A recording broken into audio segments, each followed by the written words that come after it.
Dois errados não fazem um certo. Eu sei disso, você sabe disso, mas como é difícil colocar isso em prática na vida, especialmente quando somos nós que estamos tentando justificar um erro nosso com o argumento de o outro errou primeiro, eu estava apenas reagindo ao que ele fez contra mim. Quer uma prova de como isso é difícil para a gente de lidar? Quando nós lemos um texto como o de hoje e nós saímos em defesa de Moisés dizendo: mas Deus foi muito rigoroso. Será que Deus não exagerou nessa punição contra Moisés? Ele nem errou assim, a culpa foi do povo que ficou provocando ele. Hoje, a nossa leitura foi de Números, capítulo 18, 19 e 20. Capítulo 18 e 19 trazem algumas questões que nós já tratamos bastante em textos anteriores. Sobre o capítulo 18, por exemplo, vai falar sobre os deveres dos sacerdotes, os deveres dos levitas, sobre a questão do sustento, de como as ofertas seriam dedicadas para o sustento deles. O capítulo 19 fala sobre questões de purificação e sobre essa água de purificação para aqueles que fossem contaminados por ter contato com a morte. Questões que a gente já tratou e já lemos bastante. Por isso eu quero focar no capítulo 20, porque é um capítulo intenso e um capítulo que retrata uma fase difícil, um trecho difícil dessa viagem e dessa história do povo, e especialmente um episódio marcante na vida de Moisés e de Arão, e que eu sei que muitas pessoas, provavelmente você, já se viu meio indignado, contrariado com a reação de Deus ao erro de Moisés. O fato é que o capítulo 20 começa narrando que o povo estava acampado, chegou ao deserto de Zin, acampou em Cádiz, e ali Miriam morreu. Então a gente começa esse capítulo com a morte de Miriam e ela é sepultada. Ao chegarem naquele lugar não havia água e mais uma vez o povo começa a reclamar contra Moisés, contra Arão, pela milésima vez.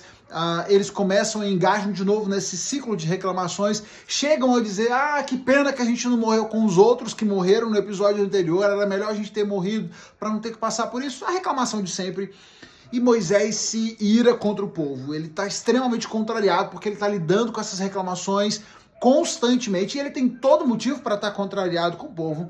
Mas o fato é que ele vai à presença do Senhor, colocam isso diante do Senhor e o Senhor diz para ele e para Arão o seguinte: juntem um povo, vocês vão buscar, peguem a vara, reúnem todo o povo, e enquanto eles observam vocês vão conversar com aquela rocha ali, e da rocha jorrará água. Vocês vão juntar o povo, juntem todo o povo, e você vai falar com a rocha, vocês vão falar com a rocha diante do povo, e a rocha vai produzir, vai conceder água a vocês, vão abastecer os reservatórios de vocês, vão alimentar os animais, e todos serão saciados.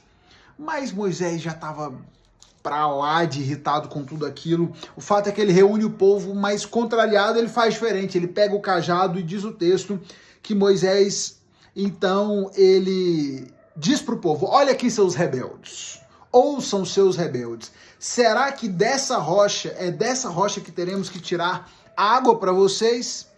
Será que é daqui que eu e Arão, vamos ter que tirar água para vocês? Então Moisés levanta a sua mão, bate na rocha 2 vezes com a vara e jorrou muita água daquela vara. Toda a comunidade se saciou. Mas aí vemos então a repreensão do Senhor.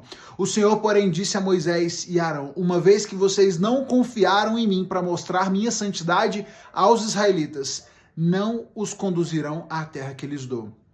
Por isso, aquele lugar ficou conhecido como Meribá, pois ali os israelitas discutiram com o Senhor e ali ele mostrou sua santidade entre eles. O Senhor, então, pune Arão e Moisés, porque vocês não confiaram em mim para mostrar minha santidade aos israelitas. Vocês serão punidos e vocês não conduzirão o povo até a terra. Vocês não entrarão na terra e não conduzirão o povo na terra. E é aqui que a maioria das pessoas fica contrariada, mas Deus foi muito rigoroso com eles. Como é que Deus pune assim Moisés e Arão, especialmente Moisés, que teve que lidar com o povo tantas vezes, intercedeu pelo povo tantas vezes? Mas não interessa quantas vezes anteriormente Moisés tenha sido paciente, tenha intercedido, aqui ele errou. Aqui ele falhou e ele desobedeceu uma ordem direta do Senhor. Em outros momentos, o Senhor quis punir o povo, Moisés intercedeu, mas aqui Deus tinha dado uma orientação clara: você vai falar à rocha, para que você demonstre o meu poder. Moisés chega diante do povo com a vara e diz: será que é daqui que eu vou ter que produzir água para vocês? E ele bate na rocha Moisés não só desobedece o Senhor, mas Moisés mostra que não confiou em Deus, não obedece uma orientação, uma ordem clara de Deus e impede que o Senhor naquela oportunidade manifeste a sua santidade, o seu poder diante do povo. Moisés erra. Só que um líder naquela posição, ele não podia ter cometido aquele erro. O Senhor acha que aquele erro é inaceitável, entende no seu julgamento que aquele erro é inaceitável. E o problema, muitas vezes, é que nós queremos justificar os nossos erros, porque nós nos olhamos na condição de Moisés. Ah, Deus, eu acertei tantas vezes, na única que eu errei, o Senhor vai me punir, o Senhor vai dizer que eu estou errado agora que eu errei. Tendemos a justificar erros pontuais porque tendemos a nos colocar nesse lugar e a querer que depois de tantos acertos tenhamos aí uma liberação para errar de vez em quando sem que isso seja contado, sem que isso seja levado em consideração. Mas dois errados não fazem o certo. Não é porque o povo vinha falando no ouvido de Moisés que ele estava justificado para desobedecer ao Senhor. O Senhor deu uma ordem, Moisés deveria ter obedecido. Moisés desobedeceu. E ele tinha uma posição importante, uma posição de liderança, uma posição que não o permitia, não lhe dava espaço para desobedecer uma ordem direta, uma ordem clara de Deus. E por isso ele foi punido.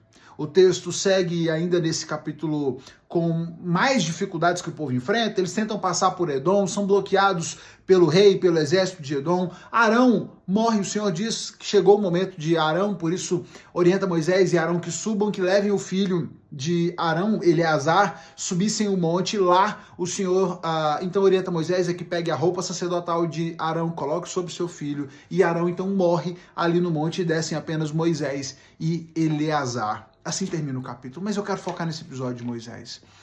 Dois errados não fazem um certo, os erros de outros não justificam os seus, não te liberam para errar.